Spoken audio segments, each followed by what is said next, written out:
Vamos a entrar directo en materia. ¿Qué reflexión le deja a los altos representantes como usted de la cultura ecuatoriana que han ocupado cargos importantes en el núcleo Manabí, que participan a nivel nacional? La última decisión por parte del gobierno nacional de fusionar entre ministerios y secretarías. La erradicación, ¿qué significa esto? Por ejemplo, en el caso de cultura, fusionarlo con educación. ¿Alguna reflexión particular o no pasa nada? ¿Todo bien con esto? No, pasa mucho. Estamos totalmente en desacuerdo con esta fusión desde el punto de vista de nuestro sector, la cultura como sector productivo, como sector importante dentro de la sociedad. Primero porque efectivamente que exista un ente rector que sea el que lidere, el que establezca los lineamientos de política pública a nivel cultural, ha sido una lucha de largos años. Desde el retorno a la democracia se buscó que exista un Ministerio de Cultura, específicamente del ramo. Recordemos que antes Cultura estaba dentro del Ministerio de Educación, como claro, hoy se hace la propuesta dentro del marco de austeridad. Desde que existe el Ministerio de Cultura, obviamente la situación del sector cultural mejoró en el sentido de que, aparte del trabajo de la Casa de la Cultura, existía un Ministerio de Cultura que de alguna manera empezó a trabajar y a acaparar en mayor manera todas las aristas que tienen que ver con las artes, con la cultura.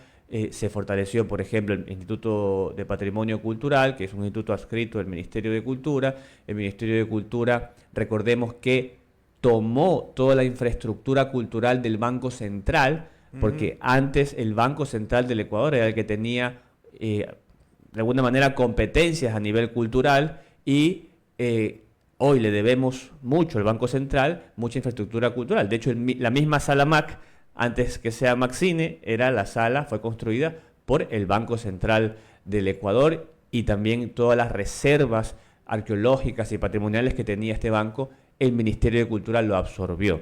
Entonces, desde que existe el Ministerio de Cultura, creció desde el Estado todo el aparataje a nivel de bienes, a nivel de servicios, y ahora existe una preocupación porque se va a crear un monstruo de ministerio, en este caso el Ministerio de Educación, porque no solamente absorbe cultura, también absorbe el CENESID, también absorbe deporte. Entonces, sí preocupa porque precisamente solo sabemos la fusión, no sabemos ya los detalles. Entonces, nosotros queremos que de manera urgente se clarifique qué va a pasar. ¿Qué va a pasar con la ley de cultura, por ejemplo, que establece que el ente rector es el Ministerio de Cultura? Claro, la lógica entendería que la rectoría no se pierde, simplemente cambia al Ministerio de Educación, pero será un viceministerio, será una subsecretaría o una secretaría, no lo sabemos. ¿Le bajará el presupuesto? Claro. Obviamente que el presupuesto se reduce y la capacidad operativa se reduce porque esta fusión lo que implica es reducir personal, sobre todo en los altos cargos. Obviamente va a haber un ahorro para el Estado, pero el sector cultural está preocupado, se ha manifestado a lo largo y ancho del país, gremios, colectivos, creo que lo han hecho de buena manera porque están defendiendo no a un ministro o una ministra, sino están defendiendo la institucionalidad. Entonces eso es loable. Ahora bien, dicho esto, pongámonos también del otro lado. Yo tengo 8 años de experiencia en la Casa de la Cultura, dirigiendo la Casa de la Cultura de Manabí. No podemos tampoco desconocer que en estos 8 años, por ejemplo, todos los años han habido atrasos a proveedores, a los artistas no se les paga a tiempo porque el Ministerio de Finanzas no transfiere. Y todos estos 8 años, cuando hemos tocado la puerta del Ministerio de Finanzas a decir qué pasa, por qué no pagan, la respuesta es la misma: no hay plata en la caja fiscal. Entonces, cada vez que no hay plata en la caja fiscal, apenas llegan los recursos mediante impuestos, mediante venta de petróleo, ahí es que se va pagando. Entonces, el Estado ha venido viviendo muchos años de déficit en el cual gasta más de lo que puede pagar. Y eso es una realidad que no podemos desconocer. Nosotros, personalmente, yo he solicitado desde hace varios años que nos sentemos, el Ministerio de Cultura, la Casa de la Cultura, el INPC, todas las instituciones que tenemos competencias en cultura, porque las veces que hemos ido al Ministerio de Finanzas, ¿qué nos han dicho? Suman los presupuestos, ok, por ejemplo, en 2025, este año, Casa de la Cultura, 11.200.000. Ministerio de Cultura, 16 millones. INPC, casi 5 millones. Entonces, nos dicen, porque dentro del presupuesto general del Estado, cultura se lo hace ver como educación, y educación, por ejemplo, el presupuesto del general del Estado en educación es de 5.000 millones de dólares, dicen, no, si estamos invirtiendo porque es ese grueso.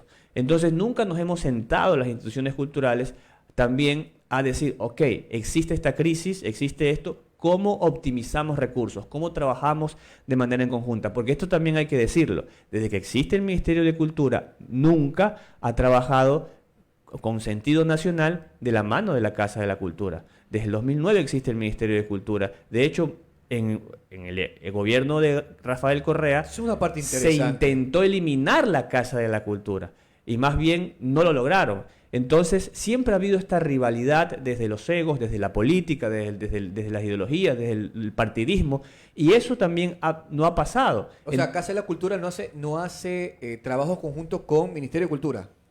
No lo ha hecho a nivel nacional. La sede nacional de la Casa de la Cultura nunca ha trabajado de la mano con el Ministerio de Cultura. Solo núcleos por ahí con cosas específicas. Por ejemplo, nosotros tenemos buenas relaciones con el Ministerio. Hablo del núcleo de Manabí. Nos han ayudado a conseguir mucha infraestructura. Pero sin embargo, a nivel nacional eso no ha ocurrido. Entonces, ante esta realidad, porque también hay que ser objetivos, a pesar de que se ha planteado una demanda por inconstitucionalidad de estas reformas, bueno, legalmente el presidente está en la capacidad de hacer fusiones.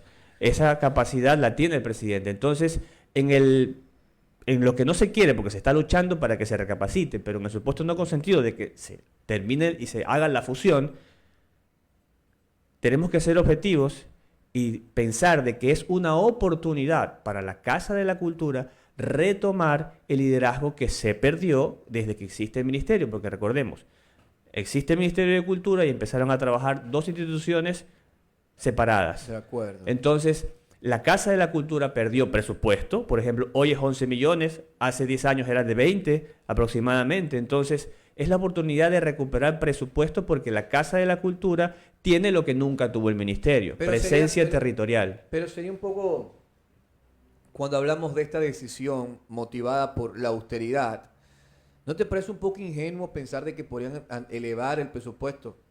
O sea, sobre lo que pueda llegar a manejar la Casa de la Cultura, si hacen esto justamente para achicar todo. Lo que pasa es que una cosa es el presupuesto de gasto corriente, es decir, lo que se elimina en sueldos, y otro el presupuesto de inversión.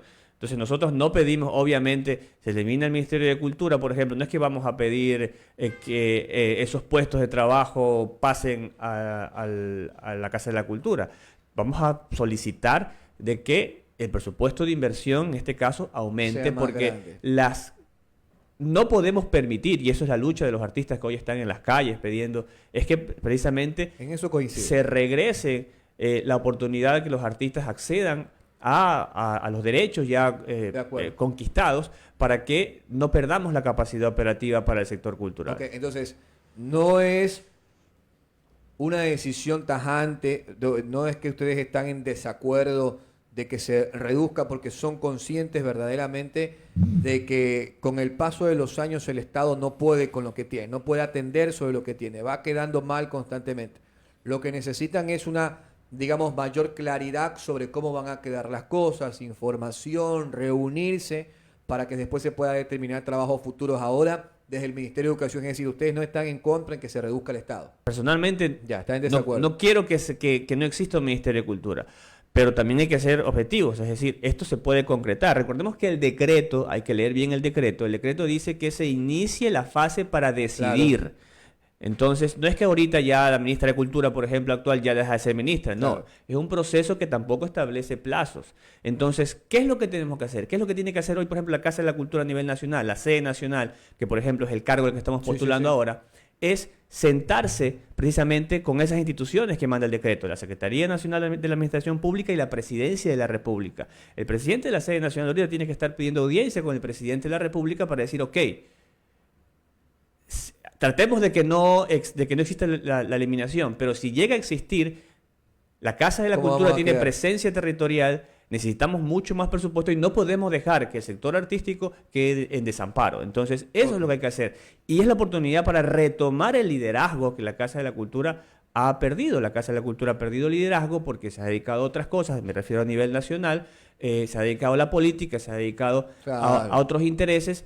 Y hoy más que nunca no podemos dejar en desamparo a todo el sector cultural que está luchando en contra de esta medida. Ok.